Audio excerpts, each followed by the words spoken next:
Alrighty, good afternoon and welcome Play-by-Play podcast, Rugby World Cup. The final is here. It's been a massive 8 weeks of Rugby World Cup and our final preview podcast. Jordan Hughes with you, and to break it all down, two superstars that know the game very well. Tyler Campbell, Ryan Stowers, and boys, we're here. The big dance on Sunday. Yep. There's a black storm coming. You How reckon? good is that? Yeah. We're finally We reckon, yeah, 100% All Blacks. It's going to be an unbiased pod, guys. I want some... No, I'm not being biased. We them dogs. Okay. So it's been a hell of a series. It's been great doing this the last 8 weeks with the boys. So before we get into our preview and picks for, of course, the bronze medal and the 1v2 matchup, we'll talk a bit of news headlines to get things started. World Rugby have announced an expansion for the World Cup in 4 years' time. 24 teams, 6 pools of 4, so the top 2 will go through and the highest third place advances. What do we think? Who said rugby was dying? Well, yeah. Yeah. No, it's honestly obviously a big positive for us as a game and whole to see sort of that growth, that there's so many countries sort of competing for spots. Obviously teams like USA, Canada, who else? There's a few that have missed out over the last sort of seeding games coming into this World Cup. So to see everyone on display, obviously more viewership, more money into the game, and it's a good positive for sort of the growth of the game. I just hope in that 4 years we can keep closing that gap between Tier 2 and Tier 1, so there's not big blowout scores, but it's just good to see so many teams getting the opportunity to sort of come to Australia in 4 years' time and sort of promote our game to the world. Shorter tournament as well. I feel like it's a bit better, faster. I feel like it's been pretty dragged out. I reckon it might be nicer, a bit quicker. What do you reckon? Yeah, I think it'll make it, yeah, like you said, for the viewers, it'll make it a lot better once you're seeing teams versus other competitive teams, because, like, I'm going to be honest, when some of those earlier games are on, I don't think I watched all of them.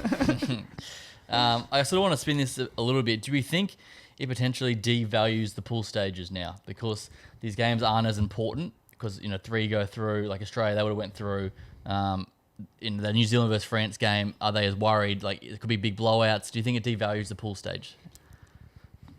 I think, if it's all becoming more competitive, it makes it more important, the pool stages. If every team is, with that new system that they've also put in place with international rugby, other teams able to versus top tier teams, I think it's more important now in the pool stages for teams to do well, because if they don't, considered Tier 2 team at the moment will take their position in that final.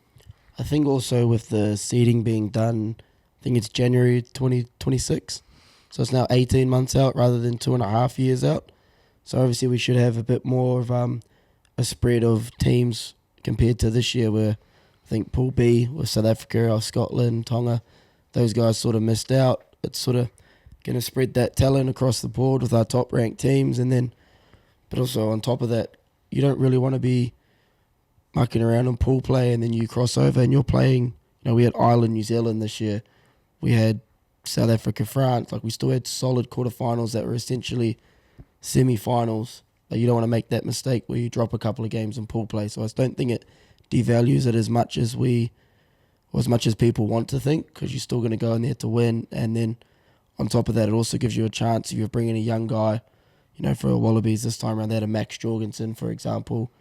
You get to see those sort of guys get a chance at that test level, but you also get to try different combinations that you may need to exploit further on in a sort of tournament. So I don't think it devalues anything. I think a bit more experimenting might be done, but these games are still must win because you want to get that top seed.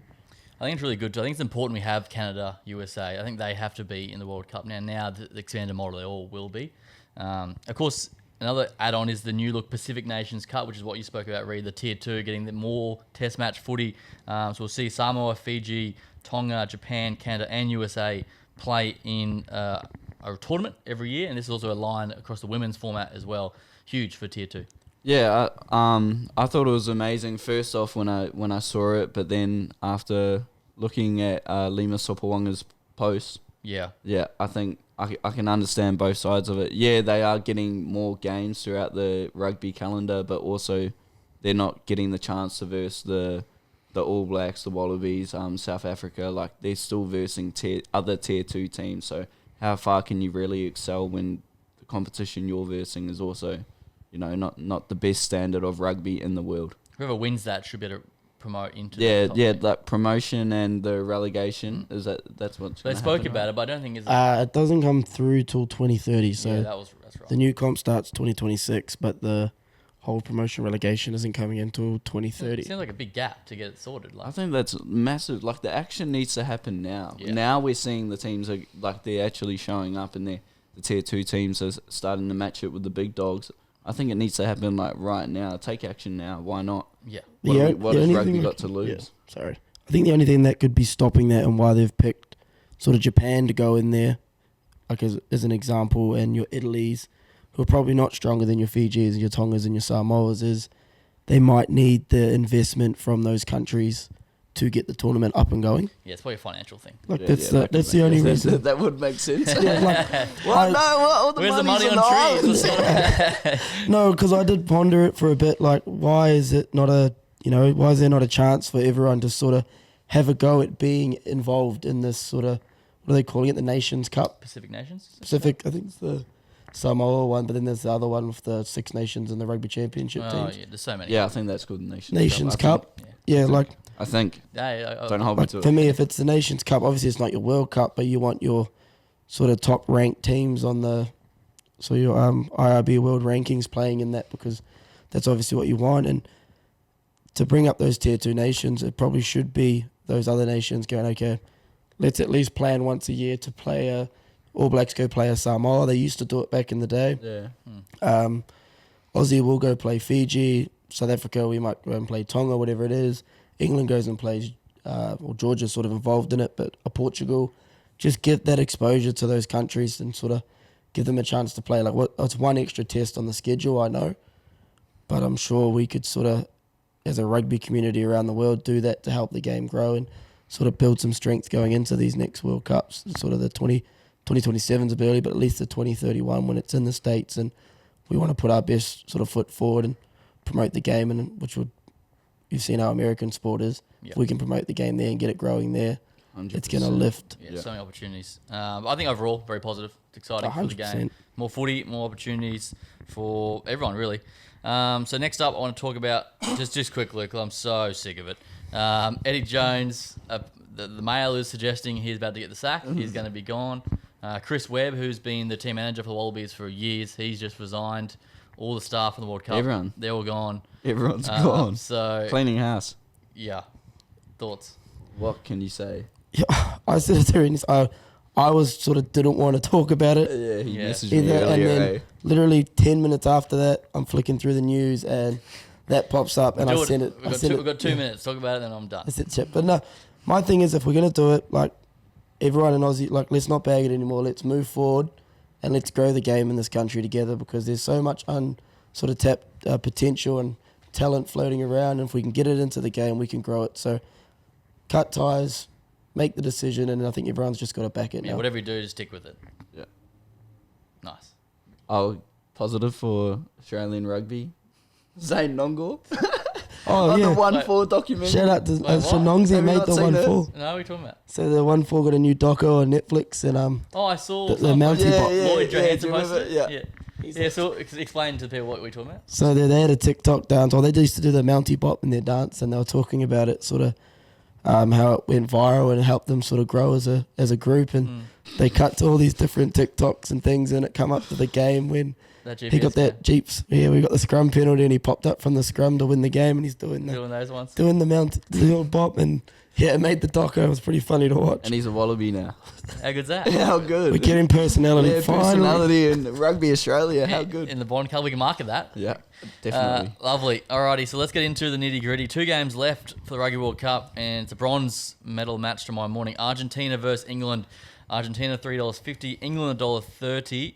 The line's 8.5. The over/under's 45.5. Remember, they met at the start of the World Cup. They went down. Argentina went down 27-10. How do we see it, boys? I don't even know if I'll watch it. I'm sick of seeing England. Yeah, bro, that was the no. The only thing I've looked at England's team, obviously, Arundel's come onto the wing. Yeah. About time they finally gave him a crack. Yeah, he's a gun. Marcus Smith, obviously, back from his concussion protocol at the back. Still going Carreras at 10-2, Sanchez not. Yeah, that's interesting. But I'm just hoping that yes, I understand, or we can go and be third in the world. This game still sort of means something, but here's your chance to sort of play some running rugby. Like footy. The last time they played, it was 27-10, but there was 27 points off the boot of George Ford. And so I just hope this time they go out, both teams are fired up, and I don't know if many people are going to tune in because it sort of doesn't have that feel. It's like they're not really playing for a bronze medal. It's just a high five, you got third. So really hope they have a crack, but I just don't see it with the way England's been playing. So there's talks of this could be Michael Cheika's last game in charge of Argentina as well. He hasn't re-signed, so something to play for there. Ben Young's the most capped English player ever. He's retiring after this match. How do you see it playing out, Ree? I think England will get the job done, more of what they did against South Africa, but I think Argentina will be prone to make more mistakes. So they'll just get into that kicking battle again. Argentina I think that they'll try to counter-attack quite a lot.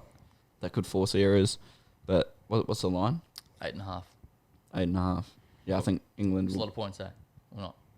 That's quite high for... I know. Yeah. Because I guess they're basing it off how poor Argentina were last week. But 8.5. So they think they think Argentina, they reckon England will win by more than 8.5 points. Yeah, I think so. You reckon? Yeah. Any try scorers? That winger. What's his name? Arundel. Yeah, Arundel. he's a gun, bro. He's so good. I don't know how he hasn't been playing. Yeah, weird. Who was it that they versed? He first 2 touches of the ball scored a try. Yeah, he got long range tries. Yeah, Wallabies. It was here in June. Yeah. Like 2 years ago. Unreal, yeah. And then he goes into the World Cup, plays 1 game, scores 5 tries, and then barely sees another minute. Yeah, tough. Yeah.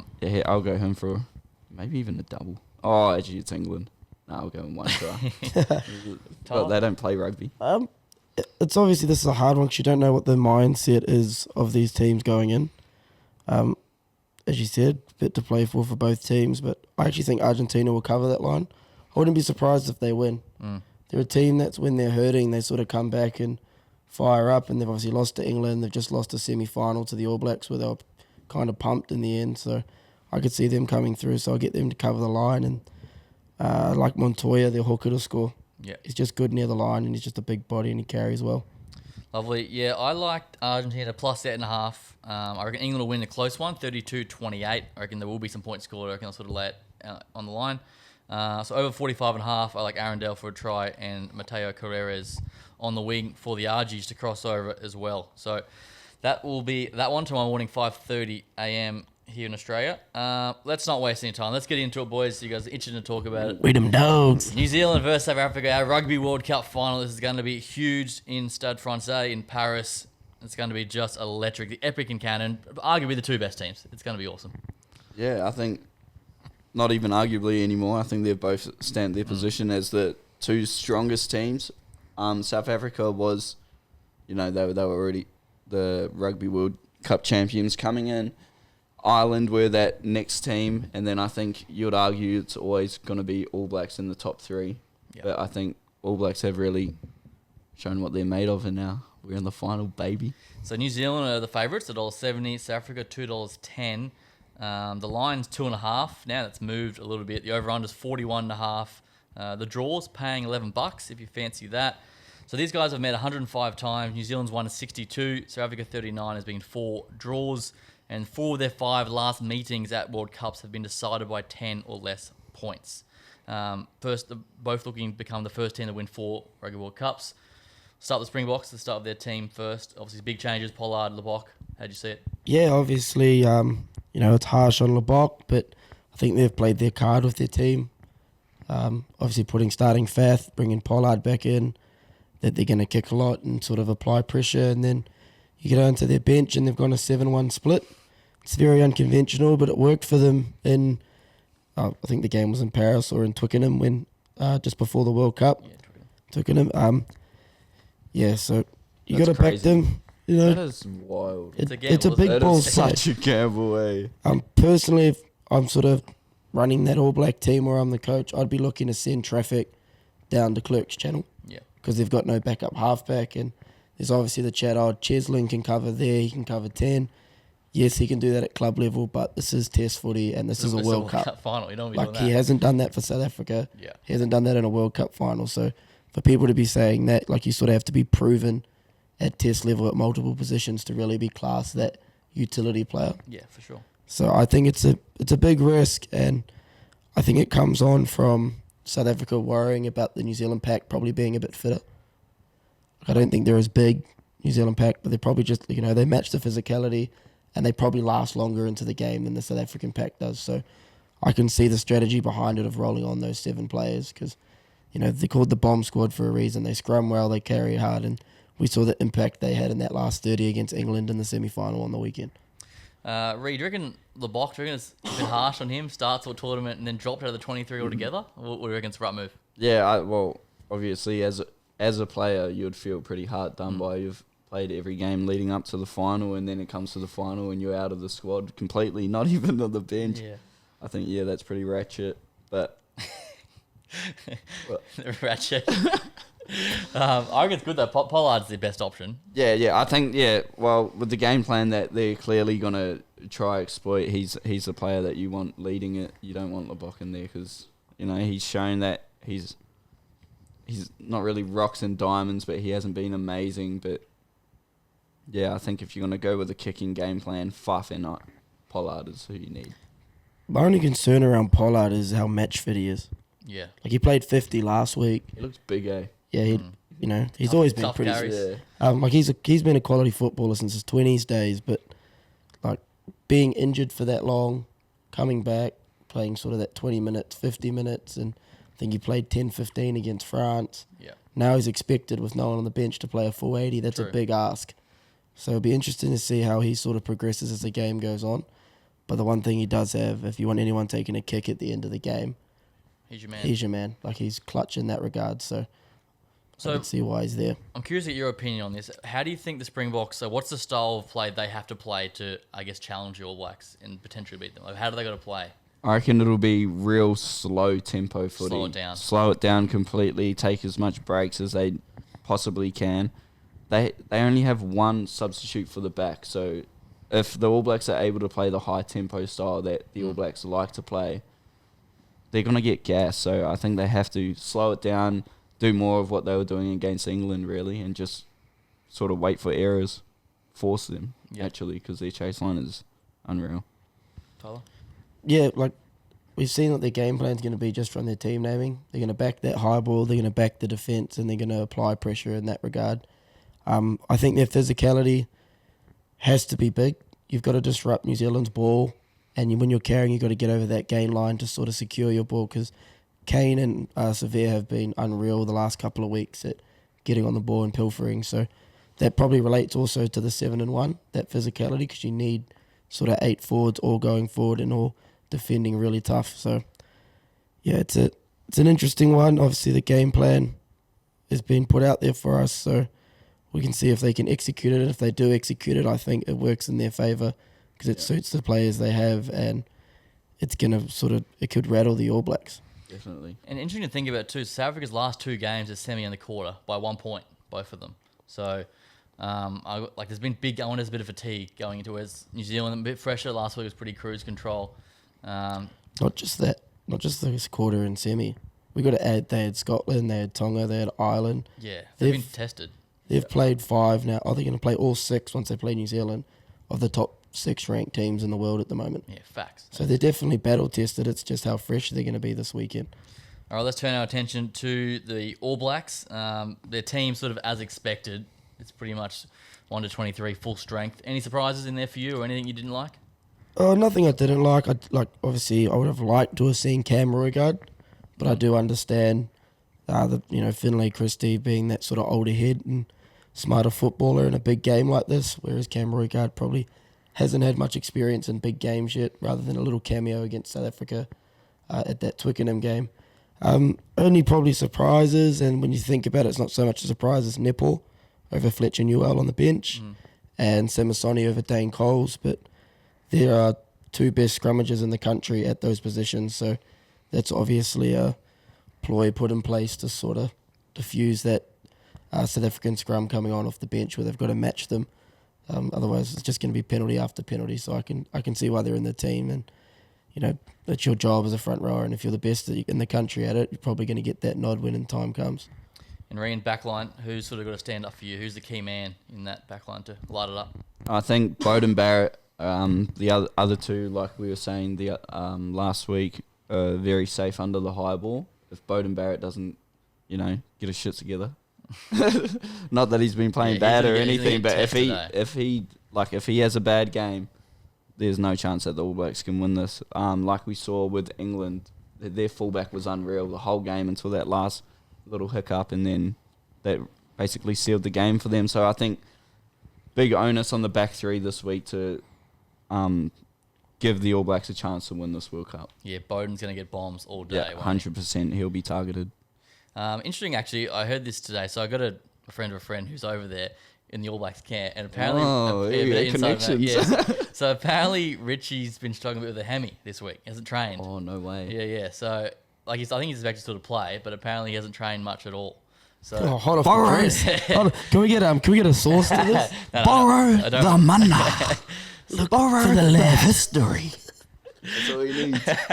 So yeah, I'm sure he'll play, but wouldn't surprise. If really bad, Bowden could be in 10 and Jordan fullback. Nah, no chance. Nah, if Richie's no good, to be honest, if Richie say he's no good, I think D-Max slides in there before Geordie goes back to the back, and then Leicester comes onto the bench because D-Max pretty good under the high ball as well. I know he's not the biggest, but neither are the two wingers from South Africa that put most of the pressure on. Yeah. The other option is I wouldn't be surprised to see the All Blacks leave Geordie Barrett in the backfield quite a bit. Defend sort of maybe one of them up, maybe not necessarily Bodie, but if they can leave Geordie Barrett back there because what is he 6'4", and he's another one that's really good under the high ball, very similar to Freddie Stewart. No, what's the English fullback's name? Freddie Stewart. Yeah, very similar. So that could be something we see sort of play out throughout the game if the All Blacks are trying to sort of be tactical around those high balls South Africa are going to put up. Yeah, I'm sure he'll play. Just tell them what I heard, boys. But before the game's even started, like you can see it's going to be so tactical. The 7-1 bench, the All Blacks obviously knowing that they need to diffuse that high ball. I feel like watching a rugby game before the game's even started. Like I've never really thought about the matchups this much. So many matchups. Yeah, I can possibly be the best final. Well, yeah. Well, these guys always play epic games together. So two most successful probably rugby nations of all time. Yep. And people will debate after this who the better rugby nation is, depending on who wins it. That's why the All Blacks have to win. Well, I'm not hearing it from any of these sappers. If New Zealand doesn't lose, for me, they're still the best rugby nation because they have dominance in the women's game and in sevens. Yeah, that's fair. So that sort of Springboks are nowhere in the sevens. No, really? They used to be. Women's game. Sorry, they're pretty women's. The women's, they're not even really on the radar. Sevens, the Blitzbock, they surge. Right. Sometimes they're up here. Yeah. Sometimes they're down here, but they haven't really had that crossover of 15s, people like Cheslin and Quagga Smith in that lately. So yeah, for a while. But yeah, that's where I'd give New Zealand that nod. But yeah, bragging rights, 4 World Cups, 2 teams that have a lot of history, 2 teams that have probably beaten each other the most. So I think this has potential to be the best World Cup final of all time. And I can't wait. We're going to be watching it together. The clips of you two just going ballistic is going to be epic. So Rian's going to do the haka for us. I'll try keep my language in check this week, It just happens to be that all the funny videos were all the ones with me mouthing off. I don't know what happened to me. I disappeared for a bit. Anyway, so that'll be good Sunday mornings. Let's get into our picks, boys. I guess we know what you're going, but talk me through it, Ree. Yeah, I think All Blacks will get it done. I feel like if you shut down that high ball, the Springboks offer nothing. They're just waiting for penalties off the back of set piece, and they'll wait for mistakes off the back of their high balls if that's not coming their way. And the All Blacks are a pretty clinical side, so I think if they limit their errors, control their discipline, I think that the All Blacks will actually win by a bit. Okay. Yeah. So what's your? Well, give me a score. Not a score, but I reckon. How many? All Blacks by 12, I reckon. Okay, that's a good bet. That's paying a bit. Right, well, they got 7-1. I think if the All Blacks are able to play their high tempo game, the backs won't be able to keep up. No way. Try scorers. Try scorers. I'll go Artie Savia. Yeah, the man can find a 5-pointer. Off the back of the scrum. Tyler. So my thing is sort of South Africa won't get away with what they did last week. You can't kick your way to victory against the All Blacks, and we've said that since sort of the start of this podcast, because regardless if they're going backwards, they're the best counter-attacking team in the world. When things go in, they can score a try out of nothing. And we've seen that throughout this whole competition. So you'd back the All Blacks to score 2 or 3 tries in a match. So South Africa, even though they're putting these bombs and stuff up, they're still going to have to, at some point, have a crack and sort of get points through scoring tries. So that, to me, is going to be interesting, especially with how strong the New Zealand's D's been the last 2 games. So I do think it's going to be close still. So I'm going New Zealand 1-12.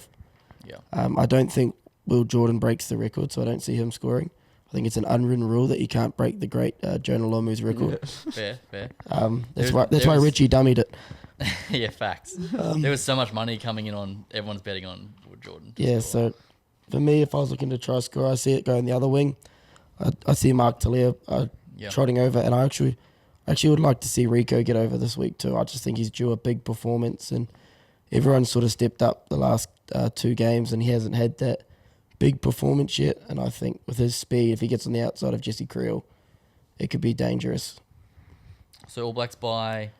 I've got them 1-12. Okay, I don't think it blows out. I still think it's a close game. Close one. That's paying $2.90 too, so a bit of juice. So added it, and they'll cover the line of 1.5. 2.5 now. Is it 2.5? Yeah, I'll cover that. So they're in that sort of 3-12 bracket. Lovely. Yeah, I'm not going to argue with you boys. I'm going to team ride here. I'm on He knows the Black Storm's coming. So yeah, I'm on the All Blacks -2.5. I do lean 1-12 as well. I think it will be tight. But to what you said, Reet, New Zealand to win 13 plus is paying $4.33. So if you like that, it's some serious juice there to do a job. Even -10.5 is paying $3.20.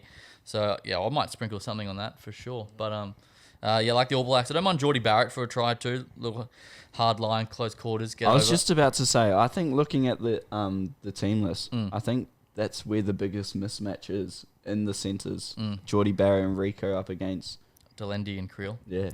I feel like that's where the game could be decided. Which is weird because last time they played when South Africa were dominant, it was a different set of midfielders for South Africa. And they ripped up that day. What's his name? That Moody? Oh, yes. Like, he was phenomenal that day. Yeah. And now you look at it and it's like, Creel's. Creel, he didn't touch the ball in that game. He had 0 carries against Not England. surprised. Yeah. Crazy, yeah. Not a surprising stat. No. It should be. Yeah. So he didn't kick it, though. Huh? At least he didn't kick it. Yeah, well, he didn't touch it. He didn't do much. Yeah, at least he didn't kick it. Good job, mate.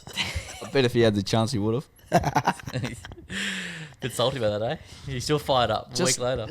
It's so hard to trust other games to people that don't watch rugby and then they're watching that. Yeah, well, this week's the week to sell it. Yeah, it's going to be good. Watch this game, everybody. Just watch the hooker at least. Yeah. Yeah, which one do they do, you reckon? Couple of Pongo. They've done it all tournament. Do you reckon they don't change it? Yeah, so how it works is Kamete is sort of a, it's a countrywide hooker. The Kai Pongo is, that was terrible pronunciation. Oh, sorry boys, I'm half asleep. Yeah, that's their hooker that is written for their team. Yeah, okay. So that's the hooker they do. I want to see it on Sunday. Do you reckon South Africa sort of confront them? They get a bit close? I hope they do. I love that. Because whenever anyone does, we win. Facts. Yeah, so we're all in New Zealand, All Blacks to get it done. They win their 4th World Cup. I reckon it'll be close, 1-12, but yeah, -2.5. And if South Africa scored, anyone try scorers on their side you like? Or do you reckon they'll just The hooker. It'll be from a maul. Yeah. Either a maul or one of the wingers chasing a loose ball. Yeah, it's like pops off of a dropped high some ball. random shit. No skill involved. Mate, no bias, right? How much is Andre Pollard paying for a drop goal? Is that an option? That's a good question. I don't know if there is markets for that. But for him to just score a lot of points on his own is the likely bet, I'd say. 10 plus for him, I reckon. Hey? 10 plus for him, surely. Yeah, that's all I've got. You beauty. It's going to be an absolute cracker. The World Cup coming to an end. Unfortunately, coming to an end of this podcast. We will have an instant reaction pod on Sunday morning.